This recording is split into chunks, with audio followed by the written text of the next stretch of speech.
বরিশালের ব্যস্ততা থেকে একটু দূরে প্রকৃতির কাছে সুন্দর একটা বিকেল কাটানোর উদ্দেশ্যে আজ আমরা ৩ বন্ধু বেরিয়ে পড়েছি।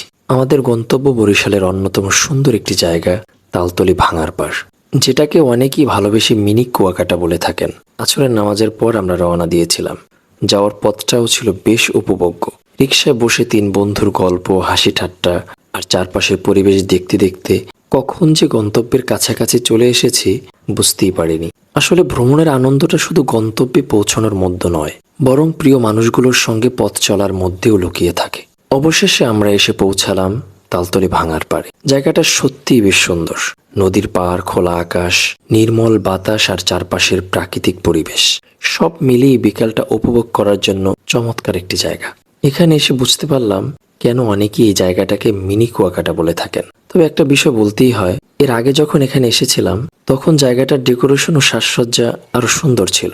এখন যেহেতু বর্ষার মৌসুম চলছে, সম্ভবত সে কারণেই কিছুটা অগোছালো মনে হয়েছে। তাই আগের মতো সেই সাজানো গোছানো সৌন্দর্যটা এবার তেমন একটা চোখে পড়েনি। তবে প্রকৃতির সৌন্দর্য তো সবসময় ডেকোরেশন বা লাইটিং এর উপর নির্ভর করে না।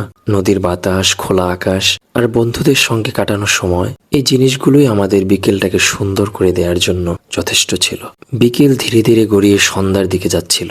আকাশের আলো কমে আসছিল। চারপাশের পরিবেশও ধীরে ধীরে বদলে যাচ্ছিল। আমরা নিজেদের মতো করে সময়টা উপভোগ করছিলাম। মনে হচ্ছিল আরেকটু সময় যদি এখানে থাকা যেত, কিন্তু সময় তো আর কারোর জন্য থেমে থাকে না। অবশেষে মাগরিবের একটু পর আমরা ফেরার সিদ্ধান্ত নিলাম। যেভাবে এসেছিলাম ফেরার পথটাও ছিল রিকশায়। তবে ফেরার সময় আমাদের সঙ্গে ছিল একটা সুন্দর বিকেলের অসাধারণ কিছু স্মৃতি। সব মিলিয়ে তালতলী ভাঙারপাড়ে আমাদের এই ছোট্ট ভ্রমণ ছিল খুবই সাধারণ, কিন্তু স্মৃতির দিক থেকে অসাধারণ।